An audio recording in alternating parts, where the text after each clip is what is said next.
എത്ര പക്ഷികൾ കരയുന്നത് കേൾക്കുന്നുണ്ട് നിങ്ങൾ? ഒരു വൈകുന്നേരം ഇങ്ങനെ വന്നിരിക്കാൻ നല്ല സുഖമാണ്. അപ്പോൾ ടെറസിൽ ഒരാളിങ്ങനെ ഇരിക്കുന്നുണ്ട്. കുയിലുണ്ട് ഇതിൻ്റെ മുകളിൽ.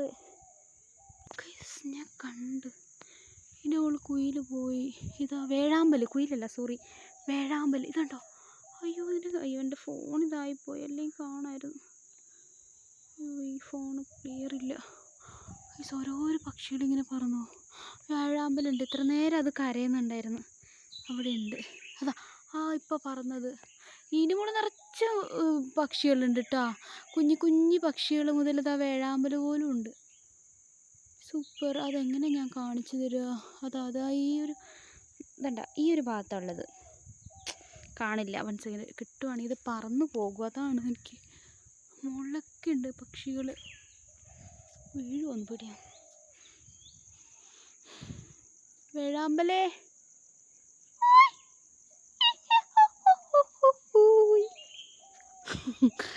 അതാ പൂന്ന കിട്ടി പോയി. വേഴാമ്പലിൻ്റെ ഒച്ച കേട്ട് പോയി. അതിൻ്റെ മുകളിൽ കാക്കയുണ്ട്. ഒച്ച കേൾക്കുന്നുണ്ടോ? കുഞ്ഞി അതപ്പോൾ അടുത്ത താഴെ ഒരു വിരുദ്ധൻ ഡാൻസ് കളിക്കുന്നുണ്ടോ?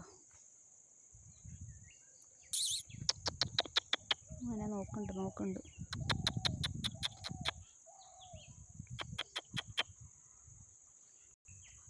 ഇടി വരുന്നുണ്ട്. നല്ല ആകാശമൊക്കെ ഇങ്ങനെ മങ്ങി വരുന്നുണ്ട്. നല്ല രസമാണ് ഗൈസ്. ഞാനിവിടെ ഇങ്ങനെ കിടക്കട്ടെ, ആകാശം നോക്കി. ബുക്ക് എടുത്താൽ മതിയായിരുന്നു. 1 സെക്കൻഡ്, ബുക്കും കൂടി എടുത്തു തരാം. യെസ്, ഞാനിപ്പോൾ നെഗ്രിറ്റ്യൂഡ് എന്ന വാക്കുണ്ടല്ലോ, അതിനെപ്പറ്റി പഠിക്കുകയായിരുന്നു. അത് കോയിൻ ചെയ്തത് എയിംസ് സെറാണ്. സെനഗൽ, സെങ്കോറൊക്കെ ഇതിനെ സപ്പോർട്ട് ചെയ്തിട്ടുണ്ട്. ലിയോൺ ഡാമാസ് പാർട്ടിസിപ്പേറ്റ് ചെയ്തിട്ടുണ്ട് ഒരു നെഗ്രിറ്റ്യൂഡ് മൂവ്മെൻറ്റിൽ തന്നെ. അങ്ങനെ കുറച്ച് ലിറ്ററേച്ചറിൻ്റെ ഭാഗങ്ങൾ. എൻ്റെ എഴുത്ത് കണ്ടിട്ട് ആരും ഞെട്ടരുത്. ഓക്സ്ഫോർഡ് ഡിക്ഷണറിയിൽ പുതിയതായിട്ട് വന്ന വാക്കുകൾ: ചായ്, ജുഗത്, നമസ്തേ. ഓക്കെ, അങ്ങനെ മൂവ്മെൻറ്റ് പോയിട്രീൻ്റെ ആൾക്കാരൊക്കെ അറിയോ? Donald Davy. അപ്പോൾ നമുക്കറിയാം, ഞാനിങ്ങനെ കോഡുണ്ടാക്കി പഠിക്കായിരുന്നു. ദേവി, എൻ്റെ ദേവിയെന്ന് പറയുമ്പോൾ ദേവി ഇങ്ങനെ മൂവ് ചെയ്ത് വരും.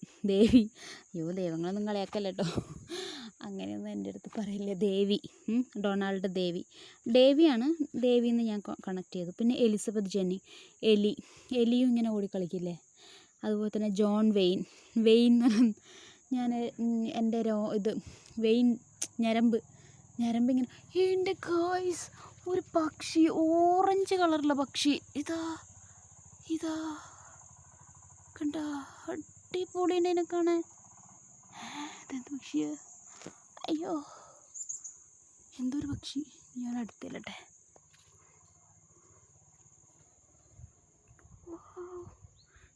ക്യാമറയൊക്കെ ഉണ്ടെങ്കിൽ അടിപൊളിയായിട്ട് എടുക്കുക.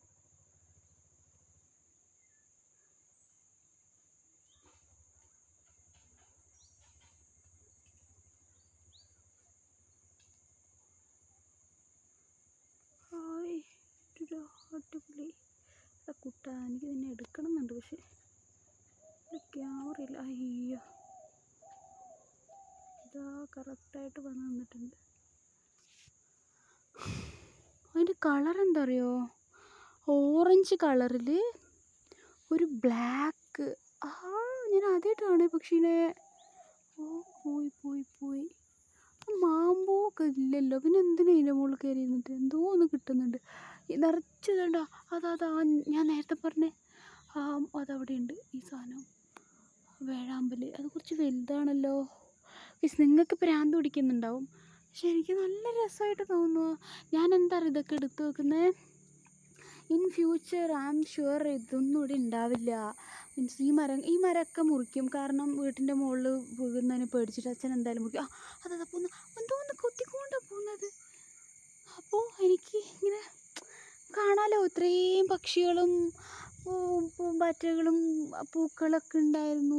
ഈ മരമൊക്കെ ഇത്രയും. ഇത് ഭയങ്കര മെഡിസിനൽ പ്ലാന്റാണ്. അത് നമ്മൾ വീട്ടിൽ മൂത്ത വന്നപ്പോഴാണ് അറിയുന്നത് വലിയ മെഡിസിനൽ പ്ലാന്റാണ്. മാല പോലെ ഒരു വിത്തുണ്ടാവും ഇതിൻ്റെ മുകളിൽ, ഒരു കായ ഉണ്ടാവും. അത് എണ്ണയിലൊക്കെ ശരിക്കും പറഞ്ഞാൽ അമ്മയ്ക്കൊക്കെ ഒരു ബിസിനസ്സൊക്കെ ആയിട്ട് സ്റ്റാർട്ട് ചെയ്യണമെങ്കിൽ ഒരുപാട് അവസരമുണ്ട്. പക്ഷേ അതിനുള്ള ഒരു ബേസായിട്ടുള്ള പൈസ ഉണ്ടല്ലോ, അതൊന്നും ഇല്ലാത്തതുകൊണ്ട്. അല്ലെങ്കിൽ കാണായിരുന്നു, കമലേനൊന്നും പിടിച്ചാൽ കിട്ടില്ലായിരുന്നു. തൃശ്ശൂർ ഭാഷ ഇടയ്ക്ക് കയറി വരുന്നുണ്ട്, സോറി. യാ, ഈ വീഡിയോ ഞാൻ ഇന്ന് അപ്ലോഡ് ചെയ്യും. എന്തോ ഒരു സാറ്റിസ്ഫാക്ഷൻ. ബായ്. വീഡിയോ ഇഷ്ടമായിട്ടുണ്ടെങ്കിൽ ലൈക്ക് ചെയ്യാനൊന്നും ഞാൻ പറയില്ല, കാരണം ആർക്കും ഇഷ്ടപ്പെടില്ല. ഇത് എൻ്റെ ഒരു ചെറിയ ചെറിയ പ്രാന്തുകളാണ്. എനിക്ക് നല്ലൊരു ക്യാമറയൊക്കെ ഉണ്ടെങ്കിൽ എന്ന് വിചാരിക്കും. ഇങ്ങനെയൊക്കെ പ്രാന്തുള്ളതുകൊണ്ടേ ഭയങ്കര ഇഷ്ടമാണ്. I am a nature lover. എന്താ ചെയ്യുക, ഇഷ്ടമായെങ്കിൽ ലൈക്ക് ചെയ്യുക, ഇഷ്ടമായില്ലെങ്കിൽ ഡിസ്ലൈക്ക് ചെയ്യരുത് പ്ലീസ്. Okay, bye.